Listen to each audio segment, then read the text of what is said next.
Hello friend, जय श्री कृष्ण, सीताराम।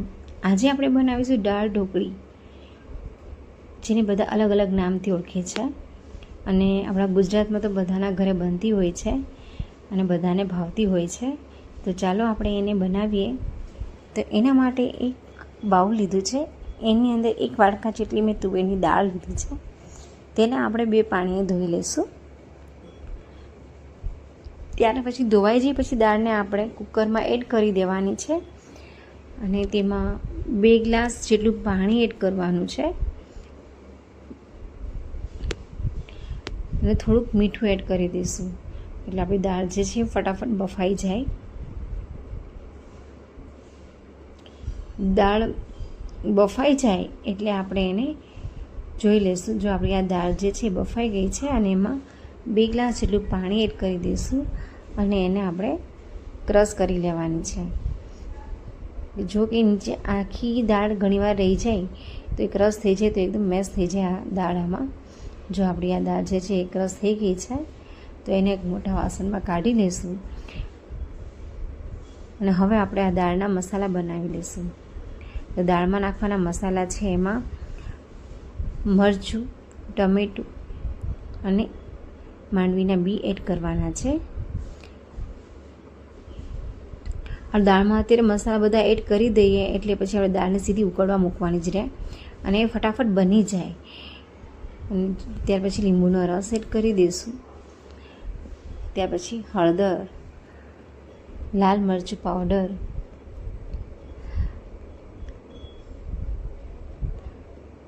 થોડુંક મીઠું એડ કરવાનું છે, આપણે પહેલાં નાખ્યું હતું એટલે। અને ગળપણ માટે મેં ગોળ નાખ્યો છે। ખાટી અને મીઠી દાળ હોય તો મજા આવે, ટેસ્ટ પણ સારો આવે છે એનો। ત્યાર પછી એમાં વ્હાઈટ તલ નાખવાના છે અને હવે એને આપણે એકદમ મિક્સ કરી લેવાનું છે કે જે મસાલા જે છે એમાં ભળી જાય। અને હવે એને આપણે ગેસ ઉપર ધીમા ફ્લેમ ઉપર ઉકળવા દેવાની છે દાળને। દાળ એકદમ ઉકળે પછી જ દાળનો કલર અલગ આવે છે। ધીમા ફ્લેમ ઉકળતી જશે અને આપણે એને જોતા જઈશું કે દાળ ઉકળી કે નહીં। તો જો આપણી આ દાળ જે છે ઉકળી ગઈ છે, એકદમ કલર ચેન્જ થઈ ગયો છે। તો દાળ તો બની ગઈ છે, તો હવે વારો છે ઢોકળીનો। તો ચાલો આપણે ઢોકળી બનાવીએ। તો એના માટે એક બાઉલમાં 1 વાડકો ચણાનો લોટ લીધો છે અને એનાથી નાના વાડકામાં મેં ઘઉંનો લોટ લીધો છે। જો તમે ખાલી ચણાના લોટની પણ ઢોકળી બનાવી શકો છો, પણ મને થોડો ઘઉંનો લોટ નાખું તો વધારે ટેસ્ટ લાગે છે એટલે।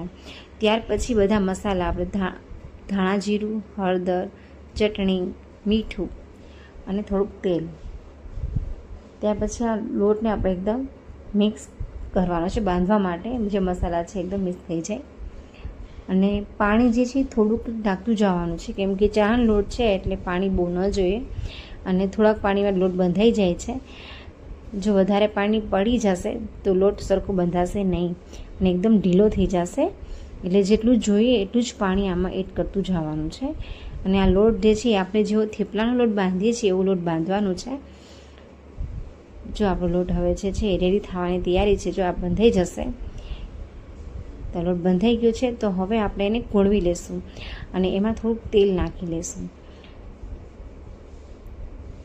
તો આપણો જે આ લોટ છે એ એકદમ સોફ્ટ બની જાય ને વણાય પણ સરસ। જો તમારો લોટ સોફ્ટ ન હોય તો તમારું જે ઢોકળી છે સારી ના થાય અને જમવામાં પણ ટેસ્ટ ના લાગે।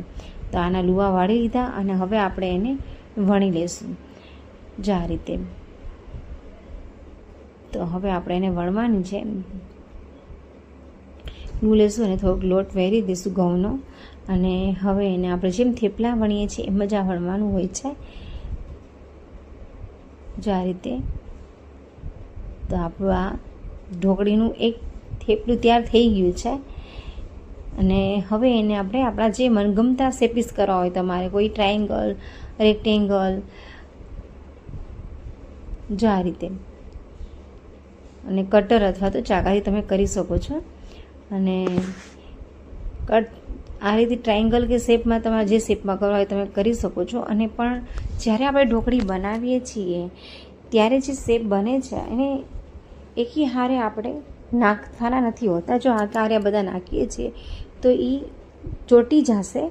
એટલે બનાવી લઈએ, એટલે પ્લેટમાં આપણે આમ છૂટા પાડીને નાખવાના છે, જેથી એ એકબીજા ચોટી ના જાય અને ઢોકળીમાં પણ સારી રીતે મિક્સ થઈ, દાળમાં પણ સારી રીતે મિક્સ થઈ જાય.